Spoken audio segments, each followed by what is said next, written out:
বাংলাদেশ যদি নিউজিল্যান্ডকে হারিয়ে দিতেই পারে, চ্যাম্পিয়ন্স ট্রফির সেমিফাইনালে খেলার রাস্তাটা অনেকখানি সহজ হয়ে যাবে।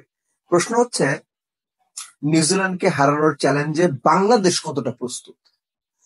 একটা ব্যাপার তো নিশ্চিত, এই টুর্নামেন্টে যে ৮ দল রয়েছে তাদের মধ্যে ইনফর্ম যে দলগুলো আছে তাদের মধ্যে নিউজিল্যান্ড অন্যতম।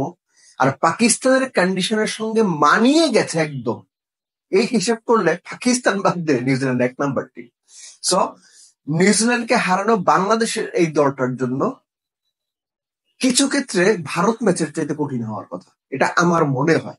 এখন কথা হচ্ছে যে বাংলাদেশের দল কিভাবে সাজাবে। মাহমুদুল্লাহ রিয়াদ বেস্ট 11-এ ব্যাক করছেন, সেটা মোটামুটি নিশ্চিত। তিনি ব্যাক করলে কাকে বাদ দেওয়া হবে এটা এখনো অনিশ্চিত। কেননা নিশ্চিত দেখা স্বাস্থ্যকর all time one, all time healthy life. Mahmudullah রিয়াদকে অ্যাকোমোডেট করতে গিয়ে আপনি টপ অর্ডার থেকে সৌম্যকে সরিয়ে সেখানে মিরাজকে দিয়ে ওপেন করাবেন নাকি শান্তকে দিয়ে ওপেন করাবেন, এই রিস্কটা যেমন আপনাকে নিতে হবে, ঠিক একইভাবে জাকের আলী অনিককে কিপিং এর দায়িত্ব দিয়ে মুশফিককে দল থেকে বাদ দেওয়ার সিদ্ধান্ত কিংবা কঠিন সিদ্ধান্ত নিতে হতে পারে। অ্যাকচুয়ালি খুব একটা কঠিন সিদ্ধান্ত হবার কথা না, মুশফিক বাজে ফর্মেই আছে। আরেকটা জায়গা আছে, নাহিদ রানাকে খেলানো হবে কিনা।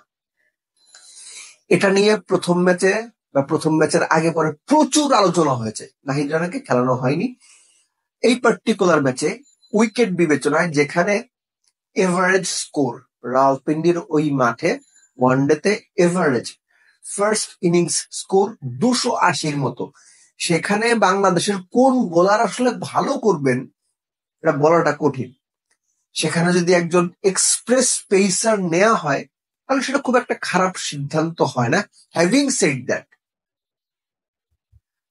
নাহিদ রানার বোলিং ফর্মটা ভালো না, কেননা বিপিএল এর সবশেষ 10 ম্যাচের 7টাতে নাহিদ রানা কোনো উইকেট পাননি।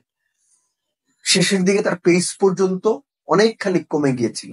বিপিএল এর সবশেষ 4 ম্যাচেও তিনি কোনো উইকেট পাননি। সো এরকম একজন অফ ফর্মের অফ কালার বোলারকে শুধুমাত্র জোরে বল করতে পারেন এই কারণে দলে এনগেজ করা হবে কিনা এটা একটা প্রশ্ন। এনগেজ করলে কার বদলে করা হবে এটা আরো বড় প্রশ্ন। আপনি তাসকিনকে ড্রপ করবেন না, মুস্তাফিজকে তো বাংলাদেশ বিশ্বের সেরা বলার মনে করে খেলিয়েই যাচ্ছে, তাকেও হয়তো ড্রপ করা হবে না। আর আমি পার্সোনালি তানজিম সাকিবকে ড্রপ করার পক্ষে না, তার ব্যাটিং অ্যাবিলিটির কারণে। এই ধরনের উইকেটের শেষের দিকে গিয়ে খুব ক্রুশাল সময়ে রান চেস করা কিংবা আগে ব্যাট করা, 10 বলে 15 রান করে দেওয়ার দরকার হইতে পারে, সাকিবের ওই সামর্থ্য রয়েছে। এনিওয়েজ টিম ম্যানেজমেন্ট ডিসাইড করবে তারা আসলে কোন স্ট্র্যাটেজিতে যেতে চায়, কিন্তু যে স্ট্র্যাটেজিতেই যাক, নতুন যাদেরকেই ইনক্লুড করা হোক, মাহমুদুল্লাহ রিয়াদকে যদি ইনক্লুড করা হয় এই টুর্নামেন্টে তো তিনি নতুন ফার্স্ট ম্যাচই খেলবেন। সো ব্যাপারটা কোনোভাবেই সহজ হবে না। আর বাংলাদেশের টপ অর্ডার যেভাবে কলাপস করছে রিসেন্ট পাস্টে, সেটাও প্রপার ইন্ডিকেশন দেয় যে নিউজিল্যান্ডের সঙ্গে বাংলাদেশের লড়াইটা বাংলাদেশের দিক থেকেই খুব কঠিন হতে যাচ্ছে। কিন্তু যত কঠিনই হোক না কেন, বাংলাদেশকে ওই আউটকামটা বের করার মানসিকতা, সহজ কথায় বললে জেতার যে মানসিকতা, সেটা মাথায় নিয়েই গেম প্ল্যান সাজাতে হবে। আর বাংলাদেশ নিউজিল্যান্ডের খুব পরিচিত দল। বড় দলগুলোর মধ্যে বাংলাদেশ নিয়মিত যে দলটার সঙ্গে হোম অ্যান্ড অ্যাওয়ে বেসিসে সিরিজ খেলে সেই দলটার নাম নিউজিল্যান্ড, এবং এই নিউজিল্যান্ডকেই বাংলাদেশ নিউজিল্যান্ডে গিয়ে হারিয়ে এসেছে। ব্যাপারটা কিন্তু একেবারে সহজ না, বেশ কঠিন ব্যাপার। উপমহাদেশের অনেক টিমই সেটা পারেনি। তো বাংলাদেশের ওই মেন্টাল স্যাটিসফ্যাকশনের জায়গাটা থাকা স্বাভাবিক যে আমরা নিউজিল্যান্ডকে হারাতে পারি। আর চ্যাম্পিয়ন্স ট্রফির এই ম্যাচে, পার্টিকুলার এই ম্যাচে এত চমৎকার ফর্মে থাকা নিউজিল্যান্ডকে হারানো, দুটোর মধ্যে আকাশ পাতাল পার্থক্য। সো বাংলাদেশকে একটা কঠিন, একটা বড়, একটা রাফ চ্যালেঞ্জের মধ্য দিয়ে যেতে হবে। আর যদি কপাল ভালো থাকে, যদি গেম প্ল্যান গুলো ঠিকঠাক কাজ করে যায়, তাহলে there is a chance Bangladesh নিউজিল্যান্ডকে ভালো চাপে ফেলে ম্যাচ বের করার মতো পরিস্থিতি তৈরি করতে পারবে। ভারত ম্যাচের আগে যেটা বলেছিলাম, এই ম্যাচেও তাই বলছি, বাংলাদেশ আন্ডারডগ। যদি পার্সেন্টেজের কথা হিসাব করেন 70-30 বলবো আমি।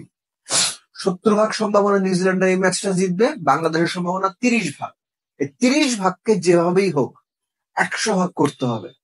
যদি সেমিফাইনাল বাংলাদেশ খেলতে চায়, যদি বাংলাদেশ তো আসলে চ্যাম্পিয়ন হওয়ার লক্ষ্য নিয়ে চ্যাম্পিয়ন্স ট্রফি খেলতে গেছে, এই কথাটা শেষের দিকে আমি সবসময় বলি, কেননা এখনো পর্যন্ত আমি মনে করি ক্যাপ্টেন শান্তর ওই স্টেটমেন্ট একটা হাস্যকর এবং তামাশাপূর্ণ স্টেটমেন্ট।